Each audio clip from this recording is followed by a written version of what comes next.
Now, I touched on this yesterday.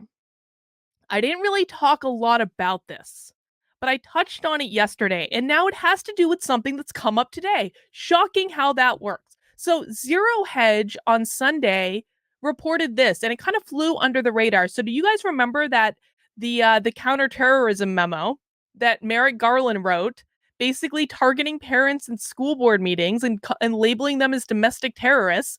Well, the National School Board Association, which is the organization that initially wrote the letter to the DOJ asking them to label parents as domestic terrorists, the National School Board Association withdrew that letter, right?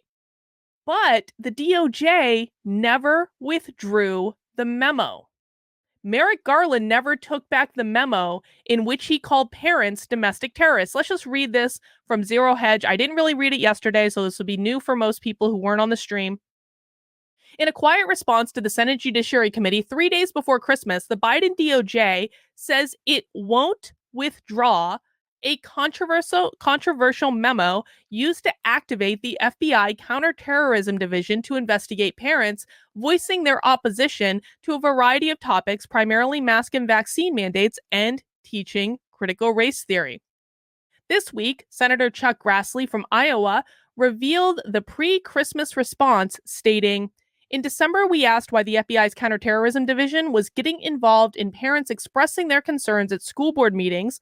Now, just to be crystal clear, there's no excuse for real threats or acts of violence at school board meetings, but if there are such threats, these should be handled at the local level, and the Attorney General should withdraw his memo that started this whole thing." Well, a couple days before Christmas, the Justice Department responded to us with a one-page letter. In that letter, the DOJ had nothing to say about why the FBI's Counterterrorism Division was involved in local school board matters. DOJ just said, "We're not going to withdraw the memo." So the feds may be keeping track of school board meetings, even if that creates a horrible chilling effect. And of course, the FBI looking over your shoulder would have that chilling effect. Next week, the Judiciary Committee will hold a meeting on domestic terrorism. I hope we're going to be focusing on serious threats facing our country, and I hope no one thinks this is a focus on the nation's parents. Well, guys, how much do you want to bet that I'm on some sort of FBI watch list, considering I got banned from school board meetings last week? I bet that definitely happened. But you know what's interesting about this? Couple things. Couple interesting updates on this. Well, the first interesting thing is this news today. Breaking news. Justice Department forms new domestic terrorism unit. Huh. Isn't that funny? Isn't that funny that the DOJ refused to withdraw their memo calling parents at school board meetings domestic terrorists? And now, all of a sudden, breaking news, the Justice Department is forming an entirely new unit focused on domestic terrorism. This on CNN, the Justice Department is establishing a new domestic terrorism unit to combat the threat that has more than doubled in the past 2 years, the head of the agency's security division said on Tuesday. Assistant Attorney General Matthew Olson told members of the Senate Judiciary Committee that the newly formed unit will encompass a dedicated group of attorneys to focus on the domestic terrorism threat.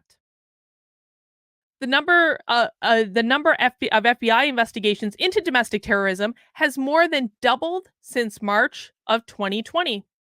We face an elevated threat from domestic violent extremists.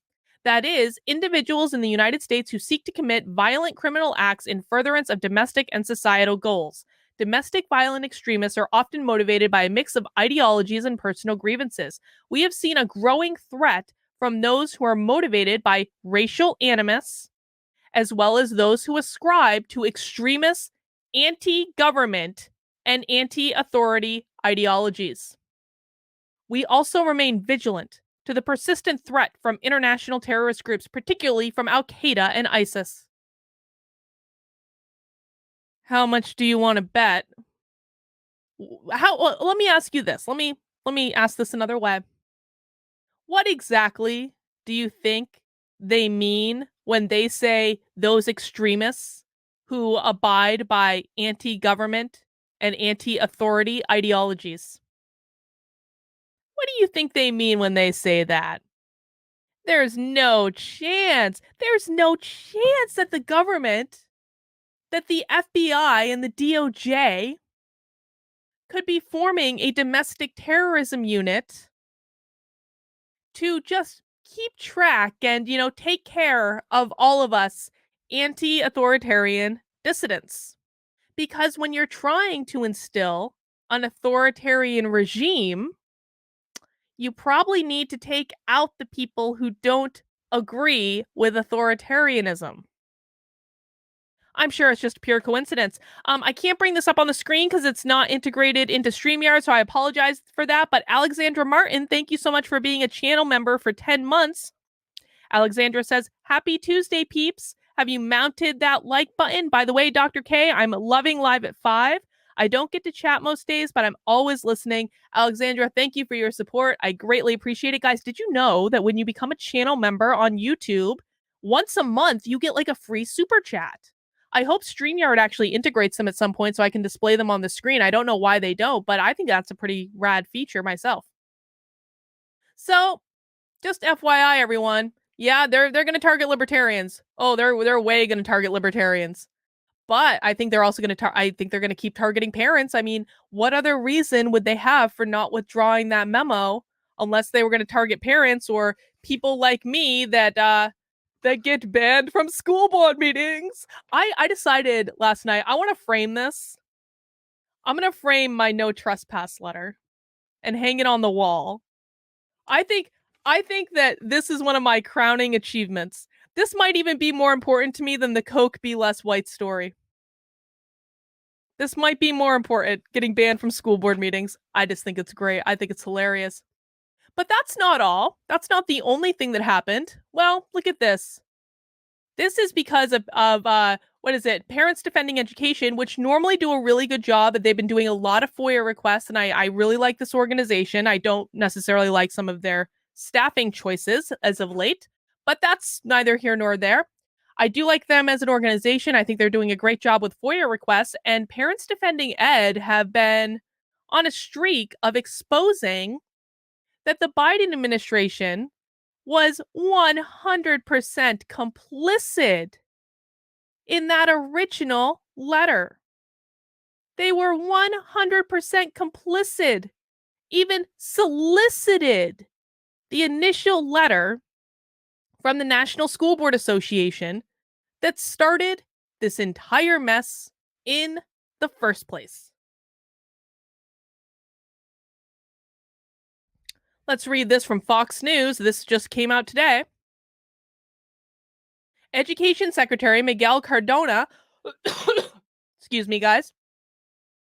Education Secretary Miguel Cardona solicited the much criticized letter from the National School Boards Association that compared protesting parents to domestic terrorists, according to an email exchange reviewed by Fox News. The email exchange indicates Cardona was more involved in the letter's creation than previously known. So here's what we did know up until this point, guys. We knew that I was the first one to break the news on this, by the way. I broke it on my Substack. We knew that when the National School Board Association issued this letter, they did not consult their own board of directors. It was a rogue move by the interim CEO of the organization, and maybe in cahoots with a couple of their board members, but they didn't consult their board of directors. We also knew that CEO had conversations with the Biden White House about that letter. We knew that letter was specifically sent so that the Biden administration could respond to it. They had their response prepared, and that response was Merrick Garland's DOJ memo that they are now refusing to withdraw. That was the response. They wanted to have a reason to send that letter. Now what we know is that it wasn't just a collusion between the interim CEO of the National School Boards Association and random staffers in the Biden administration. We now know that it was from the education secretary. It was from the education secretary himself that asked the National School Board Association to write a letter in which they labeled parents at school board meetings domestic terrorists. Directly from the top. President Biden's Department of Justice relied on the NSBA letter, which suggested using the Patriot Act against parents in creating its own memo directing the FBI to mobilize in support of local education officials. In the October 5th email, NSBA Secretary Treasurer Christie recounted the NSBA interim CEO Chip told the officers he was writing a letter to provide information to the White House from a request by Secretary Cardano. So the education secretary reached out to the interim CEO and asked him to write the letter. Previous emails had revealed the NSBA was in contact with the White House and Justice Department in the weeks before he publicly sent the letter. The emails were obtained by the group Parents Defending Education in a Freedom of Information Act request. Should this allegation be true, it would reveal that this administration's pretextual war on parents came from the highest levels, says Parents Defending Education president. Attorney General Merrick Garland unequivocally stated that he had based his memo on the NSBA's letter, which in turn mobilized the FBI and U.S. attorneys. If Secretary Cardano was truly involved in this ugly episode, it is a significant breach of public trust, and he should be held accountable. A Department of Education spokesperson denied that Cardano solicited the NSBA letter, despite the email indicating he did.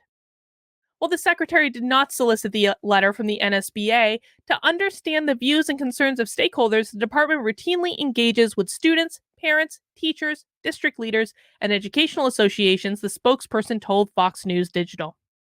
Cardano previously served as Connecticut's education secretary, where it supported teachers becoming more woke and promoted resources on microaggressions.